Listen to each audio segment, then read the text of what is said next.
لوگ کہتے ہیں کہ آپ کا سال نہیں لگا ہوا ہے جماعت میرے میں، ساتھ بھی ایسا ہوا، کرایہ ملتا ہے کہ نہیں؟ بہت سی جگہ کرایہ نہیں ملا. میرے ساتھ بھی ایسا ہوا، بہت سی جگہ مجھے انٹرویو کے لیے بلایا گیا. السلام علیکم ورحمۃ اللہ وبرکاتہ. استقبال ہے ناظرین آپ کا ہمارے YouTube channel H S official میں. ناظرین کرام، آج ہمارے ساتھ ایک مہمان مکرم موجود ہیں جو آنر ہیں باغ مدینہ یوٹیوب چینل کے، حضرت مولانا مقصود صاحب قاسمی. آج مولانا سے کچھ بات چیت ہوگی، تو آئیے مولانا سے سب سے پہلے یہ سوال کرتے ہیں کہ آپ نے امامت کہاں کہاں کی ہے، یہ بتائیے. کتنے سال آپ نے جو ہے اس کام میں لگائے ہیں؟ الحمدللہ مجھے 10 سال ہو گئے امامت کرتے کرتے، اور تقریباً میں 8-10 جگہ امامت کر چکا ہوں، جس میں جو خاص جگہیں ہیں اپنا لکھیم پور شہر ہے، اسی طریقے سے مراد آباد ہے، امروہہ ہے اور بجنور ہے. یہاں پر میں نے کم سے کم سال 2 سال 3 سال خدمت کی ہے مسجد میں رہ کر کے امامت. تو ایک تقریباً 12-13 سال ہوئے. ہاں، 2013 میں میری فراغت ہے، 2024 چل رہا ہے. 10 سال مان لیجئے کہ مجھے امامت کرتے کرتے ہو گئے ہیں. امامت اور مکتب بھی میں نے پڑھایا ہے، باقی کسی مدرسے میں باقاعدہ طور سے میں نہیں لگا ہوں ابھی تک. تقریباً کتنی مساجد آپ نے تبدیل کی؟ 8-10 مسجدیں مان لیجئے. اچھا، تو سب سے پہلی جو آپ کی مسجد تھی وہ کہاں تھی؟ مراد آباد میں. اچھا، یہاں آپ لکھیم پور چھاؤچ میں بھی رہے؟ ہاں الحمدللہ چھاؤچ میں رہے، میں 4 سال خدمت کی. اچھا، یہ ساری مسجدوں سے آپ کیوں نکلے؟ اس کی کوئی خاص ایک بڑی وجہ جو ہو آپ بتائیے گا. کہیں کہیں پر مسئلہ جو ہے تنخواہ کا بھی رہا، کیونکہ جو اس وقت حالات ہیں، مہنگائی کا دور ہے، اور 8,000 یا 10,000 تک بھی میں سمجھتا ہوں کہ اس میں اخراجات مولوی کے پورے نہیں ہو سکتے. مولوی کا ایک عام آدمی کے پورے نہیں ہو سکتے. عوام کے لوگوں سے جب کہو تنخواہ بڑھانے کے بارے میں یا اپنا درد ان کے سامنے رکھو تو مانتے ہیں کہ ہاں 10,000 میں 12,000 میں آج کل کچھ نہیں ہو سکتا. 15,000 تنخواہ امام کی ہونی چاہیے، 20,000 ہونی چاہیے، لیکن وہ صرف جملہ ہوتا ہے. کہتے ہیں کہ اتنی ہونی چاہیے لیکن کرتے نہیں ہیں. کہتے ہیں ہمارے پاس بجٹ نہیں ہے. تو ایک وجہ یہ بھی رہی. دوسری بات کہیں کہیں پر یہ وجہ رہی کہ جیسے میں الحمدللہ عالم ہوں، حافظ نہیں ہوں، تو شروع میں تو لوگوں نے مجھے رکھ لیا. اس کے بعد رمضان جب آیا، رمضان میں لوگوں نے مطلب مخالفت کی کہ بھائی آپ ایسا امام کیوں رکھتے ہیں جو حافظ نہیں ہے. اب ہم 3 لوگوں کو ہدیہ دیں، مطلب ایک سامع ہو اور ایک جو سنا رہا ہے اور امام صاحب. تو یہ بھی وجہ رہی. کہیں کہیں یہ ہے کہ طبیعت وغیرہ خراب ہو گئی تو اپنی رضامندی سے ہم نے جگہ چھوڑ دی. الحمدللہ میرے ساتھ ایسا نہیں ہوا ہے کہ مجھے کسی نے دھکے مار کے یا الٹا سیدھا کہہ کے، ایسا میرے ساتھ کبھی نہیں ہوا کہیں بھی. الحمدللہ جہاں بھی میں نے چھوڑا ہے اپنی مرضی سے ہی چھوڑا ہے. تو یہی سارے ریزن رہے جگہ بدلنے کے. اچھا، تو یہ بھی بات سننے میں آ رہی ہے کہ لوگ کہتے ہیں کہ آپ کا سال نہیں لگا ہوا ہے جماعت میں. ہاں بہت ساری جگہ آئی. میں گھر پہ جب خالی ہوں، اس وقت بھی خالی ہوں، میری ابھی طبیعت خراب ہو گئی تھی، اب الحمدللہ ٹھیک ہوں. تو بہت ساری جگہوں پہ بات ہوتی ہے یا میسج. آج کل سب لوگ واٹس ایپ چلاتے ہیں، ائمہ کے گروپ ہوتے ہیں اس میں، تو اس میں بہت ساری جگہوں سے یہ شرط آتی ہے کہ سال بھی امام کا لگا ہوا ہونا چاہیے، اس کے علاوہ کوئی رابطہ نہ کرے. حالانکہ دارالعلوم دیوبند سے جب اس کے متعلق پوچھا گیا تو دارالعلوم دیوبند نے صاف منع کر دیا کہ شرط کی جو ہے یہ کوئی ضرورت نہیں ہے. تو یہ جوہلا قسم کے لوگ جو ہیں وہ چاہے کسی بھی تنظیم کے ہوں، کچھ بھی کر رہے ہوں، یہ جو شرط لگاتے ہیں سراسر غلط ہے. ہم نے 8 سال 10 سال 15 سال، مجھے جہاں تک یاد ہے میں نے 15 سال مدرسے میں تعلیم حاصل کی. 6 یا 7 سال کا میں رہا ہوں گا. جب سے پڑھتے پڑھتے 20 یا 22 سال میں فارغ ہوا. مطلب 15 سال مولوی ایک مدرسے میں لگا دے اور وہاں اساتذہ سے فیض حاصل کرے، کتابیں پڑھے، اس کی کوئی وقعت اہمیت نہیں ہے. لیکن ہاں اگر کوئی 1 سال لگا دے تو ایسا لگتا ہے کہ اس نے بہت بڑا آسمان اٹھا لیا ہو، اور لوگ بھی اس کو اچھی نظر سے دیکھتے ہیں، اس کی بات سنتے ہیں. ابھی اگر کوئی سال لگا ہوا مولوی ہے اور وہ بیان کرنے بیٹھے تو اس کا بیان لوگ بڑی خوشی سے سنتے ہیں. اور اگر کوئی عام سا مولوی ہے، مطلب اس میں سب لوگ نہیں ہیں لیکن کچھ لوگوں کی ذہنیت یہ ہے، عام سا اگر مولوی بیٹھے تو اس کا بیان توجہ سے نہیں سنتے ہیں. لگتا ہے کہ سال لگانے کے بعد اگر کوئی آتا ہے تو اس کے اندر زیادہ فکریں ہوتی ہیں اور اس کی باتیں جو ہے زیادہ اثر انداز ہوتی ہیں. حالانکہ ایسا نہیں ہے. آدمی مدرسے میں رہا ہے، 15-20 سال لگائے ہیں، تو اس کی باتوں میں بھی وزن ہے، اس نے بھی اپنا وقت خرچ کیا ہے.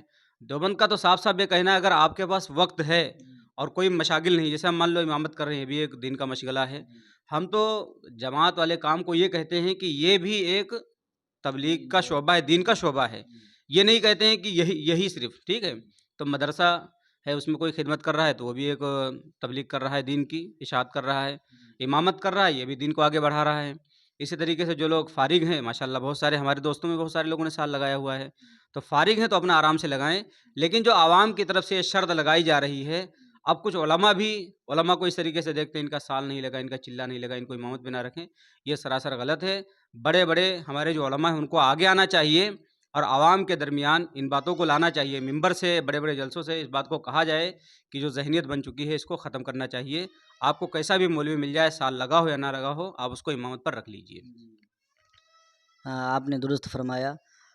اور اب یہ جو زمانہ آ رہا ہے تو اس میں ایک چیز اور ایک دیکھنے کو مل رہی ہے کہ مسجد کے جو کمیٹی ہوتی ہے تو اگر امام کو رکھنا چاہتے ہیں تو پہلے بلاتے ہیں، پھر اس کا انٹرویو لیتے ہیں، بیانات سنتے ہیں، حالانکہ کمیٹی میں سب جاہل ہوتے ہیں، کوئی عالم نہیں ہوتا ہے، وہ بلا کے انٹرویو لیتے ہیں، تقریر سنتے ہیں، مسائل سے جو ہے پوچھتے ہیں اس طرح۔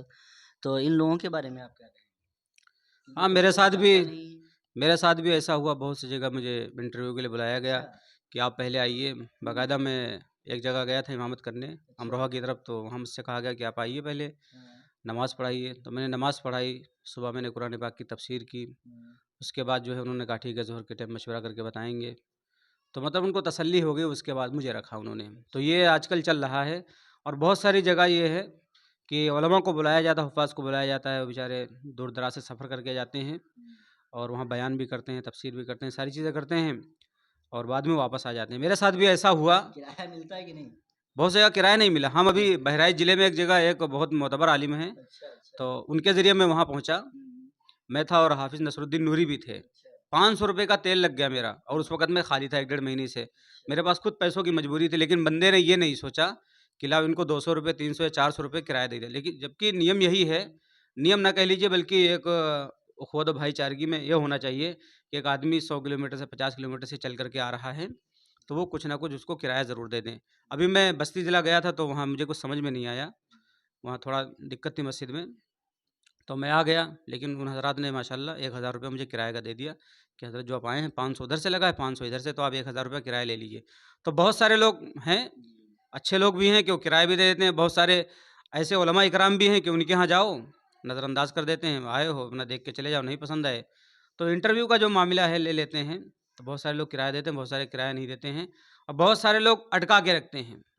جیسے ابھی اپنے علاقے کی ایک جگہ میں گیا، پلیا ہے ایک جگہ، وہاں میں امامت کرنے کے لیے بات ہوئی تھی، تو وہاں میں انٹرویو کے لیے مجھے بلایا، پھر پتہ چلا کہ وہ سال لگا ہوا مولوی ڈھونڈنے ہیں، پھر مجھ سے کہا کہ ہم آپ کو 15 دن کے بعد بتلائیں گے، پھر کہا ہم اگلے ہفتے بتلائیں گے، اور اندر خانہ یہ چل رہا تھا کہ ہر اتوار کو اور ہر جمعے کو ایک امام بلا رہے تھے وہ لوگ۔ پھر پتہ چلا کہ بعد میں انہوں نے کسی حافظ کو رکھ لیا، اور مطلب میرے متعلق کوئی بات ہی نہیں کی، انہوں نے کہا تھا بتائیں گے لیکن نہیں بتایا۔ بہت سارے لوگ ابھی کئی جگہوں پہ جاؤ، وہاں اگر فیملی کا ذکر کر دو کہ ہم فیملی رکھنا چاہتے ہیں ساتھ میں، تو سب کو سانپ سونکھ جاتا ہے۔ پتہ نہیں فیملی سے لوگوں کو آج کل کے زمانے میں کیا اعتراض ہے۔ ارے بھائی دور دراز سے آپ بلواتے ہیں لوگوں کو، ائمہ اکرام کو، حفاظ اکرام کو، علماء اکرام کو، تو اگر وہ فیملی کے ساتھ رہے گا دل جمعی کے ساتھ کام کرے گا، اور ادھر ادھر بھی زیادہ نہیں جائے گا، نہ اپنے گھر کے لیے زیادہ چھٹی لے گا۔ تو مسجد والوں کو سوچنا چاہیے کہ اگر مسجد میں انتظام نہیں ہے تو ایٹ سائڈ میں 1000-1500 کا کمرہ لے کر کے امام صاحب کو دے دیں، بچے رہیں گے ان کے، وہ بھی اطمینان سے رہیں گے۔ لیکن یہ بھی جو ہے بہت ذہنیت خراب ہوتی جا رہی ہے۔ ائمہ اکرام اگر فیملی کی بات کر دیتے ہیں، میں نے بھی 1-2 جگہ فیملی کی بات رکھی، اب وہ کھڑے ہو گئے کہ نہیں ہمیں ایسا امام چاہیے، مطلب غیر شادی شدہ ہو، فرشتہ صفت۔ تو یہ ساری چیزیں ہیں، ان پہ جو ہے قدغن لگانا چاہیے، اور خاص کر جو ہمارے اکابرین ہیں، چاہے تنخواہ کا مسئلہ ہو یا کسی بھی طریقے کا ہو، ان کو بھی آگے آنا چاہیے، اور وہ بھی کہیں اسٹیجوں سے کہ بھائی 10,000 میں آج کل کچھ نہیں ہوتا، ان کی 15,000 کرو، 20,000 کرو۔ جو بڑے بڑے حضرات ہیں ان کا معاملہ یہ ہے کہ ان کی تنخواہیں اچھی ہیں، 20, 15, 25, 30، لیکن جو اساگر ہیں ان کی طرف توجہ ہی نہیں ہے۔ کبھی ممبر سے کہتے ہوئے نہیں سنا ہوگا کہ ان کی تنخواہ بڑھا دو، 20 کر دو، 25 کر دو۔ اور علماء کا طبقہ بھی ماشاءاللہ بہت شریف النفس ہے کہ وہ کسی طریقے کا آبجیکشن کبھی نہیں اٹھاتا ہے، نہ کبھی دھرنے پہ بیٹھتا ہے کہ ہماری تنخواہ بڑھاؤ۔ اور حضرت میں اس میں کچھ علماء اور ائمہ اکرام کو بھی متوجہ کرنا چاہوں گا، جہاں تک میرا 10 سال کا تجربہ ہے۔ بہت سارے لوگ کہتے ہیں کہ 7-8 ہزار روپے میں ہم کام کر رہے ہیں، تو میں کہتا ہوں کہ جب آپ کے اخراجات پورے نہیں ہو رہے تو آپ کیوں کام کر رہے ہو؟ ضروری ہے امامت کرنا بھائی، اللہ نے ہاتھ و پیر دیے ہیں، آپ نے علم سیکھا ہے اس لیے تاکہ حلال اور حرام میں تمیز کر سکیں، اگر آپ کا امامت سے کام نہیں چل رہا ہے، اخراجات نہیں پورے ہو رہے ہیں مدرسے سے، تو آپ کوئی کام دھندا کر لیجیے نا، کوئی ضروری تھوڑی نا امامت کرنا یا مدرسے میں ہی پڑھانا۔ تو علماء کو بھی یہ سوچنا چاہیے کہ ہم اگر اس میں ہمارا اوسط نہیں آ رہا، ہمارے اخراجات نہیں پورے ہو پا رہے ہیں، تو ہم کوئی اور کام کر لیں، امامت منحصر نہ ہوں، اور پھر کام کرنے کے بعد تھوڑا سا وقت ملے، فی سبیل اللہ ہم کسی ادارے میں کسی مکتب میں 1-2 گھنٹہ پڑھا دیا کریں۔ ہاں، یہ تو آپ نے صحیح بتایا کہ تنخواہ کا جو مسئلہ ہے تو لوگ ہر ٹاپک پہ جو ہے بات کرتے ہیں، گفتگو کرتے ہیں، لیکن کسی بڑے عالم کو الا ماشاء اللہ ایک آدھ ہوں گے، ورنہ اکثر کو ہم نے یہ نہیں دیکھا کہ وہ تنخواہ پہ بات کریں، کہ جو مسجد کے غریب ائمہ ہیں ان کے حق میں بات کریں کہ ان کی تنخواہیں بڑھائیں۔ ایسا ظاہر سی بات کہیں دیکھنے کو نہیں ملا ہے۔ تو میں تو یہ چاہتا ہوں کہ آپ نام لے کر کے بتائیں کہ فلاں مولانا صاحب جو بڑے ہیں، فلاں مولانا صاحب جو بڑے ہیں اور فلاں تنظیم سے ہیں، وہ ہر ٹاپک پہ بات اٹھاتے ہیں، تو اس تنخواہ کے بارے میں بھی بات اٹھائیں۔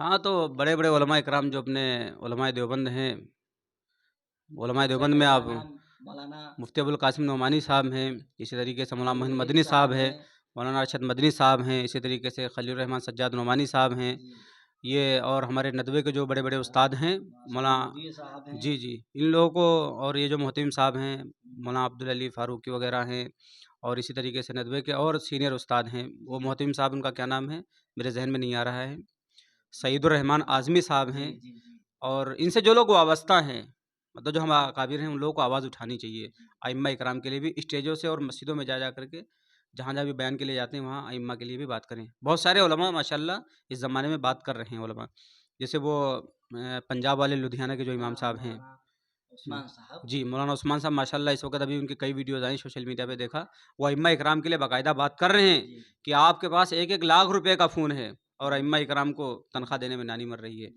تو ہمارے اکابرین کو آگے آنا چاہیے اس سلسلے میں۔ ویسے اگر تنخواہیں بڑھیں گی نہیں، یہی 8-10 رہیں گی، تو میرے خیال سے ایک وقت آئے گا تو سارے لوگ مسجدیں چھوڑ دیں گے، پھر جا کے اپنی ہی نماز پڑھیں گے، جہاں بھی ہوں گے اپنا کاروبار کریں گے، نماز پڑھ لیں گے، اور اس میں بند ہو کر کے، قید ہو کر کے میرے حساب سے نہیں رہیں گے۔ تو اس لیے جو ہمارے اکابر علماء ہیں ان کو ابھی سے بیدار ہونا چاہیے اور اس پہ آواز اٹھانی چاہیے، کیونکہ یہ بھی ایک بڑا مسئلہ ہے۔ اگر مسجد میں کوئی نماز پڑھانے والا نہیں ہوگا تو پھر ایک بہت بڑا مسئلہ یہ کھڑا ہو جائے گا، تو اس لیے ہمارے اکابر جو ہیں تو ان کو آگے آنا چاہیے، اور جو مسئلہ تنخواہ ہے اس پہ آواز اٹھانی چاہیے۔ اور میں آپ کا شکر گزار ہوں کہ آپ نے اپنا قیمتی وقت ہمارے چینل پہ دیا۔ میں آڈینس سے کہوں گا کہ ویڈیو کو اگر آپ نے مکمل دیکھ لیا تو آگے شیئر کر دیں، اور چینل پہ اگر پہلی بار آئے ہیں تو سبسکرائب بھی کر دیں۔ جزاکم اللہ، خدا حافظ، ملتے ہیں کسی اور ویڈیو میں۔